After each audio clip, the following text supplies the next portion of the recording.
Hello and welcome to ALW Research Team. This is the Very Light Rail National Innovation Centre in Dudley, England, and it's on the trackbed of the former Oxford-Worcester and Wolverhampton Railway. Opening in 1850, this line was in use until 1993. Just over here, to the right, out of shot behind this building, is the Dudley Railway Tunnel. 948 yards of tunnelly goodness, as Ant from Trek and Exploration would say. Hello everyone, how you doing? So check out Ant's channel, and we've got a permission visit here today. Hopefully we'll be able to get to see some of this Very Light Rail National Innovation Centre, and we're going to definitely be looking in the Dudley Railway Tunnel, which is down there to the right. So we'll see you soon. Oh, before I forget, there will be other people on this tour, so there'll be members of the public and things like that. And I think we've got to wear hard hats, so if my hat changes colour, you'll know why. So see you soon. Hey viewers, so I'm here with Lloyd. He works for the BCIMO and is just going to tell us a little bit about what's going on here. Yeah, well, basically we've got a tunnel which is 845 metres long. We've got, this is at the north portal where we stand at the moment. We've got the south portal, which includes through the tunnel, and then you've got a platform, a British Rail platform, and also a tram platform at the south end. Further down towards the north, we've got a 15-metre radius loop for the Coventry City shuttle train, which will be using that for cornering testing. Is that to test the wear on the wheels and things like that? Yeah, that's just to check the cornering capabilities. Yeah. Of the train, seeing if there's any squealing noises and things like that. Yeah, because I noticed the radius is quite tight on that curve. That's only the Coventry City Rail vehicle can do that. Yeah. That radius. No other vehicle can do it. Yeah, because that's one of the tightest radiuses I've ever seen. Absolutely. So yeah, and it's to test that it can be done, It can be done, and check the wear and things like that. Check the wear on the tyres after it does it. Yeah, because not many people know the actual railway wheels, including trams and big high-speed trains, the wheels have a tyre on them. That's metallic material as well, but that can be replaced, and it's like conical, they aren't flat. And the squealing is when the cone starts wearing. So thank you very much, Lloyd. Okay, no problem at all. Yeah. We're going to continue this way now on our whistle-stop tour. There's no running trains today. The site is off, and we've got confirmation of that, so I can go on the line. Right then, viewers, we've got there, that's the Innovation Centre. That's going to be a big battery charger to charge up the trams. Looks like it's going to have almost like a pantograph that's going to come down and charge the battery systems on it. You can see the two poles there, positive and negative, and then the earthing system there. Quite innovative, very different, very interesting. This is the charging point for the Coventry City tram. It'll charge the battery on the tram with purely electric between 3 and 5 minutes on flat. Wow. So it's used for buses as well, the electric buses. They use the same facility. That's this system here. That's right there, viewers. That's that pantograph in there. Amazing stuff. And here, this is going to be a future engine shed.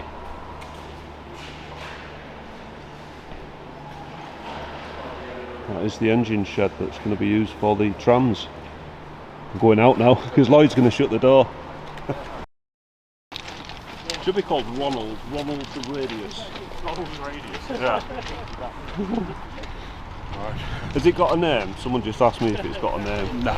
Oh. Just a 15-metre radius, that's all it's got. Oh. Can it be called Ronald?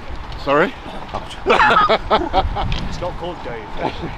This is now the 15-metre radius curve, which only the Coventry City Very Light Rail vehicle can use. no other vehicle can go around with this very tight curve. So this will be tested for durability of the wheels and some checking for squealing noises and things like that. Also checking the flanges after it's got a test done. So that's what we're going to be using it for. And I'll say again, only the Coventry City very light rail train can use this curve. This is the future track bed. So I've got a set of the points here. This is the closest I've been, well, this is the only time I've been on an active line in many years. So I never trespass on the railway because, well, it's dangerous and illegal. So there's the operational system here, all part of this railway. So we're going under one of the previous structures here on the Wolverhampton, Worcestershire and Oxford Railway. This bridge will date back to 1850 when this railway opened. We're heading off towards the Dudley Tunnel now. So viewers, we've just come up to an expansion joint in the rails. Here we are.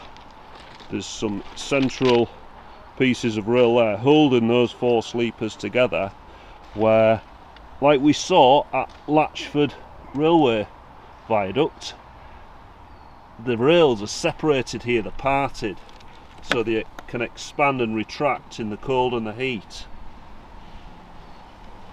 because we don't want the rails to buckle.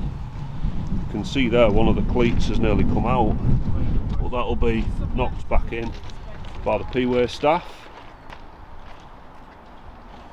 Oh, look at this. We usually see these drains in former railways and they're usually trash, they're not clean and free flowing like that. So it's nice to see a clean one.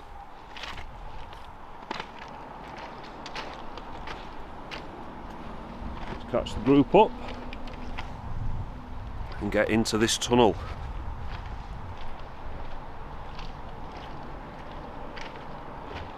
You can see an old recess here that was possibly used for storing coal. Look at this old piece of hardwood here, that's huge. I wonder if that was like a coal store. An old signal post there.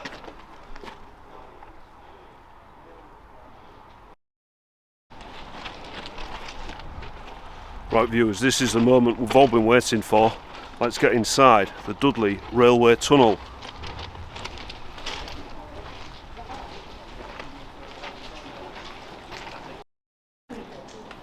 So we're just at the tunnel portal here, and you can see some extensive repairs that have been carried out to support the brickwork on the mouth of the Dudley Tunnel. And a message to everyone, do not trespass on the railway. We've got permission today of that nice lady over there who's looking bored. Got some drainage parts here to stop water dropping on top of the new trams that are going to be rolling through this railway. The recesses here are actually quite large. They're a little deeper than normal, and they are brick lined, but it's been almost like it's been skimmed over. Yeah, but it's in good condition. All recently surveyed. What's the white stuff called? Is it calcite? Yeah. Dave always knows. Dave, who comes out with me, it says sodium. Oh, that'll like do. sodium and moisture. Moisture. Quite a bit of sodium and moisture on the walling coming down left hand side at the third recess. Not a word I've used in a video before, is moisture. Like a double skinned recess there. We've got an arch and then the arch above it, that's quite nice. We saw that in the Sherwood Rise tunnel, I believe. As we move along. These refuges have got something on them. I think it's like a reflective material, possibly from the British Rail days in the 1990s to point out where the refuges are in low light. We've got an insulator here. Now that insulator used to carry some wires, maybe some signalling wires. If you know, please leave a comment. I don't quite know what they were for. It's quite unusually as well. There's a little channel in the tunnel side there. I've not seen that before. But it's only on this side, possibly for expansion. But again, if you know what that recess is for, the little channel, please leave a comment.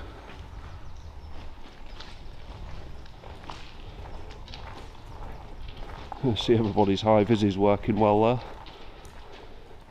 as we make our way along this lovely footpath.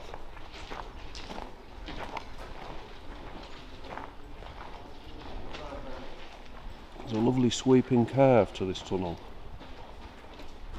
It moves off, turning slightly to the right.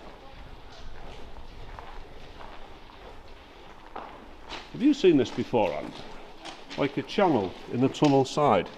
Potentially for cabling, I think. Yeah, built in. Carry cabling. And you can see a lot of soot deposits. Won't get any more of that with the modern rolling stock that's coming through. And the traction that's going to reuse this tunnel. But the soot is still there from the steam era. Got a modern, what looks like SWA cable above there. Only just noticed that. The tunnel roof is in lovely condition. I later learned of Lloyd, the ops manager, that the cabling that we're looking at there is a radio transmitter cable for the tram system. So viewers, there's a communication system within the tunnel for the trams, and it's a radio repeater. Down at that end, I didn't film it, but some metal thieves have actually cut the cable at that end, but it is only thin. It's only really thin wall copper. It's a bit like coax, but down here there's a repeater for it. Got some battery terminals there. That must be to charge up the batteries in there. I won't open the cabinet, I've got a key, but I won't, 'cause it's not mine. And this is just literally literally an antenna for communication for the trams that will run on these rails.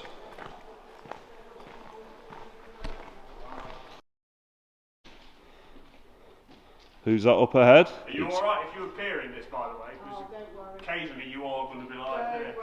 Lingering in the background. Moments of fame. So I've let the group go on ahead just to get better audio as we continue down here. It's lovely and silent, and the chaos of Dudley above will be going around its normal day business as we continue down this wonderful Dudley Tunnel. It's so peaceful. We've got a engineering marker there, number 5, so that's probably 50 yards from that portal there. So we've got another recess here, and they're very deep, these recesses. You can get right in away from the rolling stock that would have been coming down here up till 1993, and then now the trams that will be using this once again.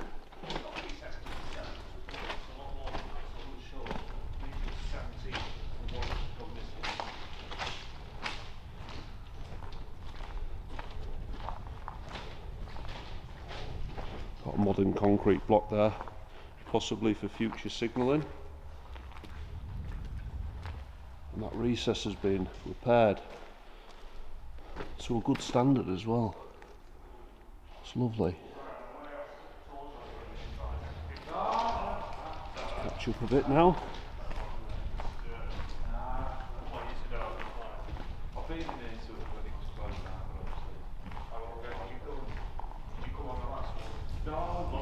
Got some more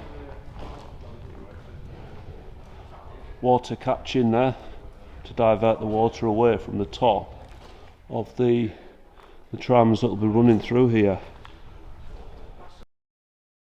There isn't any vents, to my knowledge, along this tunnel. Just the exceptionally clean tunnel roof above. It's all been cleaned down because it's all been repointed. It's quite interesting to see that it's all been made good for future use. It isn't something we usually see in railway tunnels because they're usually disused.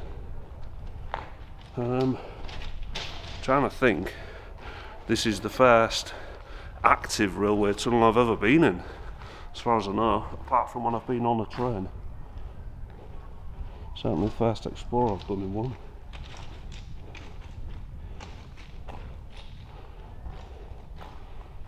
Got many recesses here. There's one there, one there, one there. They're very frequent. I wonder why that was. Do you know, viewers? Is it a feature of the Oxford, Worcester and Wolverhampton line to put these refuges in every sort of 20 yards? I've never seen so many. It's certainly a key feature of this tunnel. You can see some more soot deposits here where the tunnel ceiling has been intact and they haven't had to strip it back and repoint it, because don't forget this was still in use by British Railways right up until 1993. And I did read about a month after it had officially closed, a cable laying train did actually travel through here after the services had been disbanded along this line, and now services are to be resumed, which is brilliant news. You can see, right, I've seen these before. Viewers, railway fans, can you tell me what this is? Is this some sort of gradient marker? Because I've seen these before on active railways, and I'll be honest, I don't know what they are and I don't know what they're for. So if you know, please leave a comment, because I'd like to learn about those. Just noticed these little relief holes, presumably to let water out from behind the brick surface. Now, we've been in a few tunnels where there's been partial collapses and entire tunnel roof collapses due to water pressure building up behind and causing a hydraulic effect and causing the actual tunnel to fail. We saw that in the Beardale tunnel, and the beginning of the Mapley tunnel was in a similar situation because of that. As we get to another refuge here, but this one's deeper. It's got the little insulator there again. It's got something that's been attached here in the past. And then, a first for me, like a little shelf. A little shelf here, there's bricks stick out. Now what could have they been used for? And that's the first time I've ever seen one of those in such a way.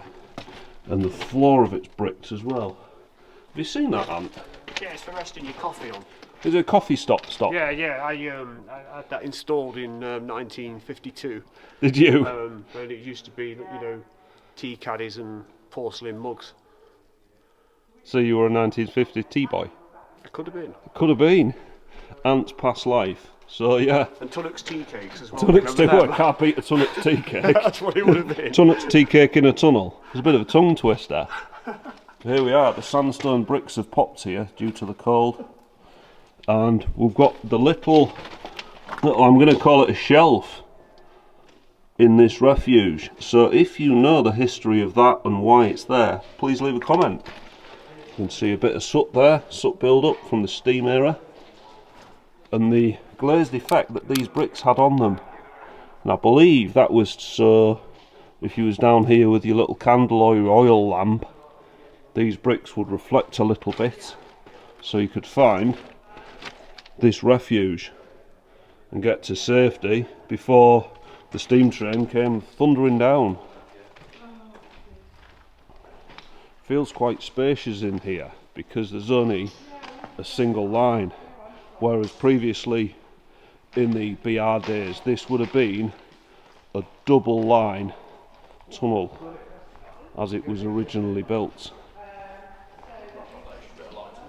It's quite strange to have a tunnel this long and not have a tunnel vent on it, just to let the steam and the smoke out.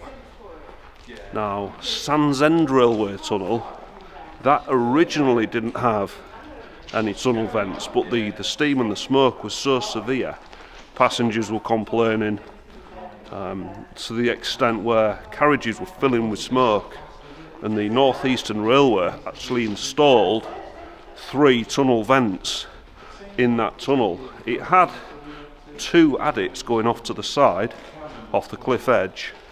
They just weren't sufficient because, as you know, steam and heat rises. It was just filling the tunnel with smoke, and the carriages were just uninhabitable. So the 3 vents were installed. They're now capped off. I'll leave a link in the description box to the Sands End Railway Tunnel Explore. We're getting back towards the daylight now, viewers, and the fresh air of Birmingham. You see the soot deposits here. They're really prominent. Look at that. Stuck out nearly an inch from the tunnel wall, as we see one of the old wrought iron nails there. So that's the Dudley Tunnel behind us. We're going to take a walk on the track bed now and see what we can find. So let's go.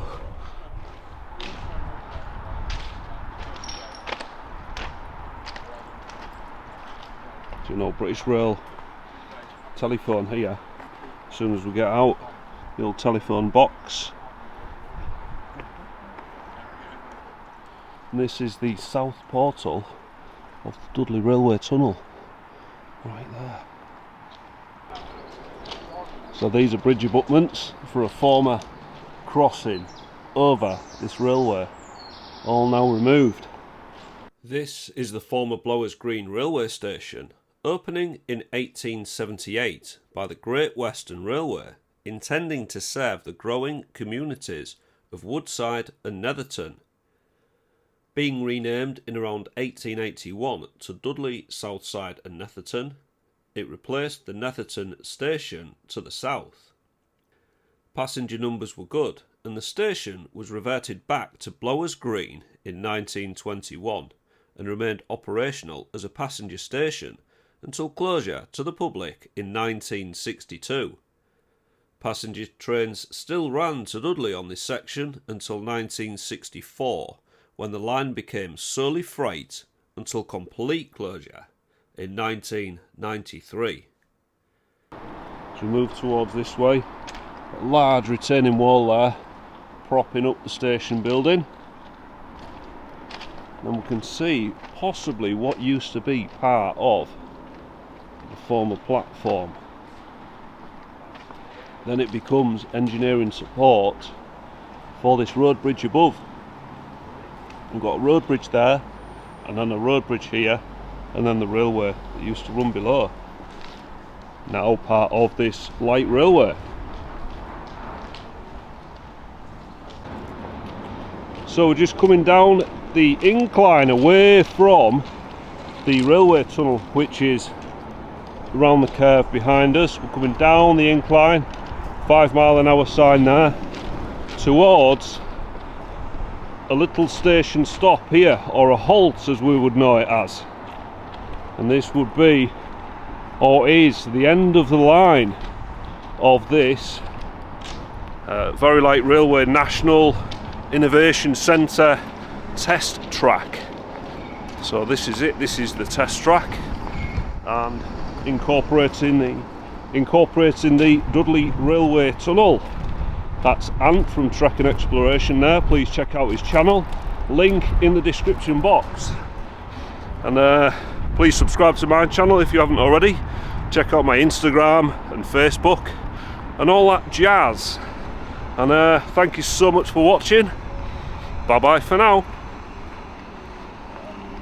Looking over my shoulder, looking back at your door. In my head it goes over and over. Should I leave or want it more? Looking